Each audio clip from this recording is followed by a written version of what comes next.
back with Everyday En-Lucy-ment, and we have a bonus for you after week 1. So I'm here with Nikhel Nuwal. He's representing Art of Living in Rwanda, and so I've done some well, you can explain later what you do, but he teaches a lot around relaxation, breathing, meditation, and I want to ask him some questions around our inner connection. So welcome, Nikhel. Thank you, Lucy. Yeah, thanks for joining me. So I've done a whole week with small videos around inner connection, and I want to ask you some questions about it. So normally when we have problems, we search for answers and solutions outside of ourselves. We see these problems as occurring outside of us. So I want to know from you, are problems really outside of us or always inside of us? Can you give us some expert advice? You know, whenever some problem happens with us or something happens, some disturbance or some mistake happen in our life, we normally think for this someone else is responsible, the third person, because of him it all happens, and we try to change them, we start changing them, or we try to change that situation. But the button is not outside, it is inside.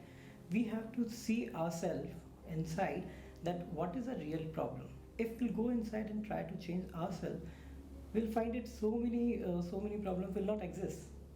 Yeah. So if you'll take that example, it is very easy for you to solve it from inside rather than changing the other person.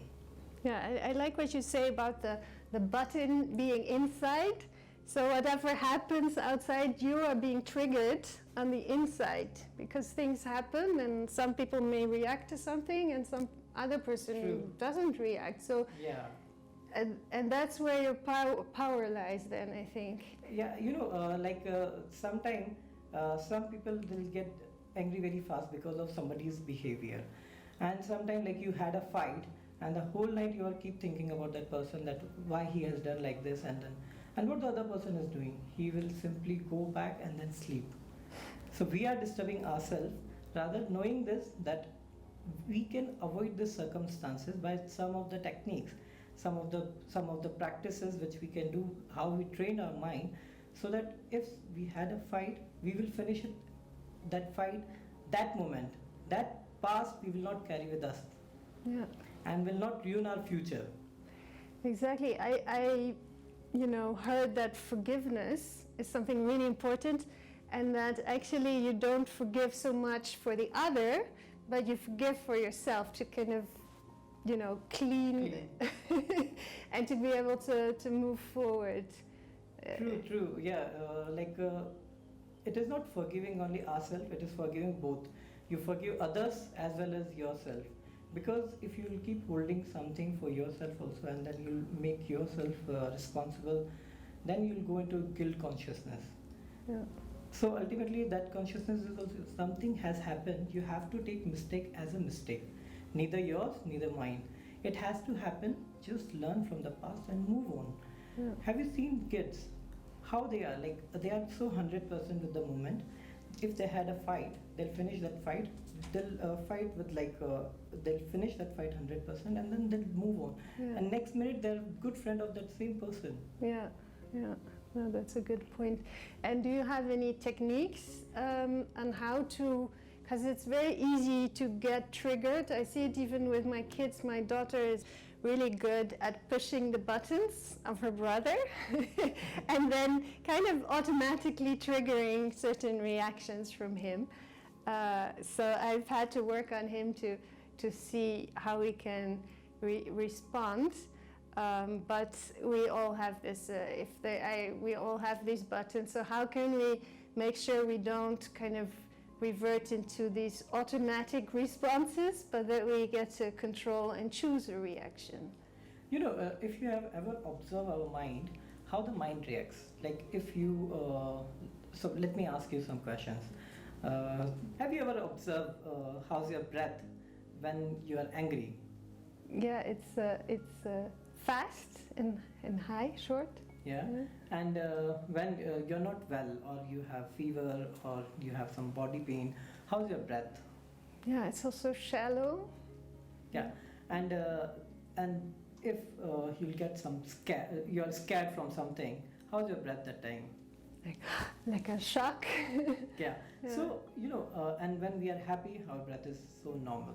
Yeah. And because of your mind, your breath is continuously changing. The vice versa is also true. If you change your breathing pattern, you can change the condition of your mind. So if you some places you find it, you are so frustrated or so angry, it is very easy. The trigger is in your breath. If you go and pay attention on your breath, you can change that mood. There are some techniques, there are some tricks which are so easy, which are connected with your breath. If you learn those techniques, learn those tricks, it is very easy to change your mood. I'm not saying to control, not to control, but it is naturally you can subsidize that emotions. Yeah. So I think that's very important.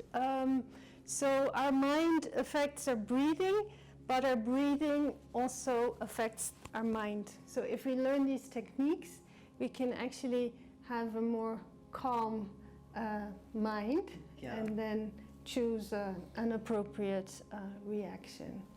Yeah. True. Yeah, it is all connected with our mind. Sometime you must have observed when you have gone to a very nice, beautiful place and your mind is not calm and it is disturbed. Can you enjoy that place? No. Not at all, isn't it? So, but if your mind is so calm and relaxed, and you can be in the noisiest place or very crowded place, but if your mind is calm and you can be very calm and you can take decisions very fast, isn't it? Yeah. It happens with all of us. Yeah. So now, let's say someone is really nasty to me. So someone is shouting at me, and I want to shout back. And now you're telling me about breathing. So what should I do now? Someone is shouting at me. What do I do? See, when someone is shouting at you, first thing, I know it will not become automatically that you just smile on him. He'll start shouting more. So you have just compassion on him, that he must be having so much stress in himself. That's why that stress he's passing to someone else. So if someone is shouting, if with a cool and calm mind, you'll talk to him, or you'll offer just a glass of water to him, you'll find his shout is gone down. Mm-hmm. And then after that, if you start any conversation with him, it will be a amicable solution, or amicably you can get it solved, that problem. Yeah. It reminds me, sometimes in these leadership trainings, they have that exercise where they're pushing you, and then it only works if the other person pushes back. But if you don't push, then the person, stops or falls or whatever. But it doesn't work. Huh? True. So if you don't, it's the easiest way to kind of diffuse a conflict is not to engage, right? Not to engage. Yeah. That is the best solution. Yeah, but if you're not that advanced in your personal professional development, can you also take a time out and go away? And maybe, because you can have compassion for the other, but your mind might be racing, your heart might be beating really fast. So I think maybe you are able to do that, but maybe the people watching us might have trouble to have that compassion for the person shouting. Is there another way, like they could maybe get some kind of timeout so that they can do some breathing, or what is timeout? Timeout is you take your time to observe yourself, and this can happen when the situation arises to you, in front of you somebody is shouting. You just observe your emotions, and if you are aware that he is just shouting because of some stress or some other problem, and you are compassionate from inside, and you'll be in that moment, then you can walk away from that situation very easily. But for that you have to do those techniques or those tricks somewhere in a day. It is not that once in a life you have done and then it is all will go easily. It is not like that. Like a mobile phone. You are charging your mobile phone in the morning, and then the whole day, or maybe for certain hours, it can run properly. After that, again you have to charge it. It is not that when you have to call someone, you'll put the mobile phone charging. So at the same happen with our mind also, same happen with our body. If you do some techniques in like 5 minutes, 10 minutes breathing exercise or some meditation, that's why so many people, they used to say go for morning walk in the morning, or observe the nature, observe the sun, be with the nature. So when you practice in the morning all these things, or evening, or whenever you will get time, that help you to walk away from that situation. Yeah. You don't have to do something on that time. It is your prior preparation. Okay, so it has to become like a practice that you regularly are still Yeah. with yourself, either in nature or in meditation, so that you're more charged. More And because we're talking about connection, so that you build that, strengthen that inner connection. Inner connection. Yeah. Okay, and then maybe because I think we've already touched on it, but stress. What does stress do to this connection? What is stress? And because we've spoken about triggers, I think that's a form of stress, but you also have some kind of a chronic stress. Could you say? First, we have to understand what is stress. In everybody's life, there are emotional goals or material goals. There are so many goals which you want to achieve. Now, everybody is having 24 hours, and sometimes we find it that maybe we don't have that much energy, or we don't have time to get those goals. Now, you cannot increase your 24 hours. This is fixed. Like, too bad. Yeah, you cannot increase that. But what about your energy? So you can increase that energy. So when you cannot complete your goal, your task, it creates some anxiety or something which we can call as stress. So if you increase your energy through your breathing, through your different exercise, through your like changing your food habits, if you increase your energy, you find it that it is easy to get done all your tasks or all your goals in that same 24 hours. Yeah. So I introduced you as the representative of Art of Living here in Rwanda. Could you tell us a little bit more about Art of Living and also what you specifically do in Rwanda? Okay, yeah. Art of Living is an NGO, and it is an international NGO which is spread more than 165 countries. And basically, what we do the designing smile on everybody's face.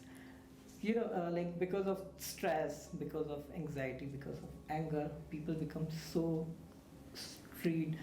straight, and they are very rigid with other person. So we do some kind of technique, some training, some programs which help people to be happy. Because ultimate aim of the life is to be happy. So to bring back that happiness, we do some programs. And same time, we are doing some service activities for the orphanages and some people below the poverty line. We are doing some activities for them so that they'll also be happy. Because just preaching them simply that you have to be happy, you can just breathe, it is not possible. There are some problems which they have. We try to solve them and to give them a better future. That's wonderful. And you told me about the smile. So I've heard that if you just practice to smile more, that also affects how happy you become. And with the work we do, you often say have a plastic smile on your face. So can you tell us a bit more how that works and why it should be a plastic smile? You know, if you'll see a small kid, he's smiling in a day more than 200 to 250 times. But if the same time, if you'll observe an adult, how many times we smile in a day? Hardly 10 to 12 times or 10 to 15, and sometimes that much also people won't smile in a day. So we made it our smile so expensive and our anger so cheap. It has to be reversed. Our anger should be so expensive that you cannot give to anyone, and your smile should be so cheap that you can give to anybody. And you know, when you smile, when you have to keep your face straight, more than 17 or 18 muscles has to work. And when you smile, then only 2-3 muscles has to work. And you feel when you're smiling more and more and more. You'll be from inside, you're more happy. Yeah. When I say plastic smile, I want to make people realize that they are not at all smiling. So when they just start smiling with the plastic, from inside, certainly something is not happening with them. Yeah, and smiles are also contagious. So try it out, smile a little bit more often, and then who knows, maybe everyone around you will start smiling. Thanks a lot, Nikhel, Thank and you so glad much. to have you here. Thank you. Bye.